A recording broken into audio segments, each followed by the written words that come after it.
kahera doon. Siya si Maya, hindi niya tunay na pangalan.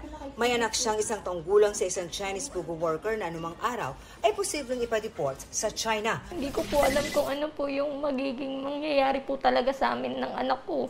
Since wala po akong trabaho. And sa kanya po talaga kami naasa. Ganyan din ang sitwasyon ni Aika, hindi rin niya tunay na pangalan. Hindi ko rin po alam kung ano po talaga yung mangyayari sa kanya pagdating niya ng China. Batid daw ni na Maya at Aika na oras na ma-deport, posibleng hindi na makitang muli ng kanilang mga anak ang kanilang mga ama. Kaya panawagan nila sa gobyerno. Yung may anak po na pakasakali, pwede nilang i-consider po na palayain na lang po yung mga asawa namin. Sana bigyan pa kami ng chance. Lalo na po yung may mga anak. Mga batang maiiwan ng magulang nilang Pogo worker. Ayon sa Presidential Anti-Organized Crime Commission o PAOK, di inaasahang problema ito na lumitaw matapos ang magkakahiwalay na raid sa mga Pogo. Hindi ordinaryong problema ito kasi hindi namin ina-expect na may ganito eh. Ang alam lang namin, manghuhuli lang kami ng mga Pogo workers eh. Yung pala, may mga iniwan din palang problema ito mga to. Sa ngayon, merong 15 baby na anak ng mga Pogo worker ang sinusuportahan ng PAOK.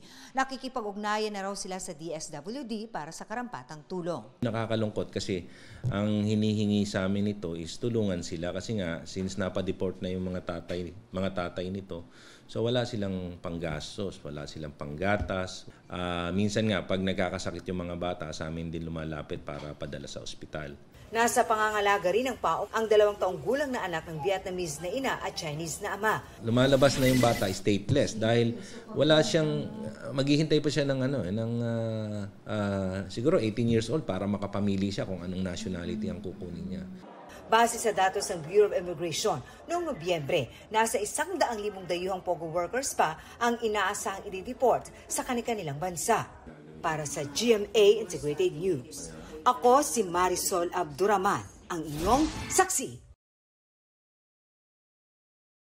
Mga kapuso, maging una sa saksi. Mag-subscribe sa GMA Integrated News sa YouTube para sa iba't ibang balita.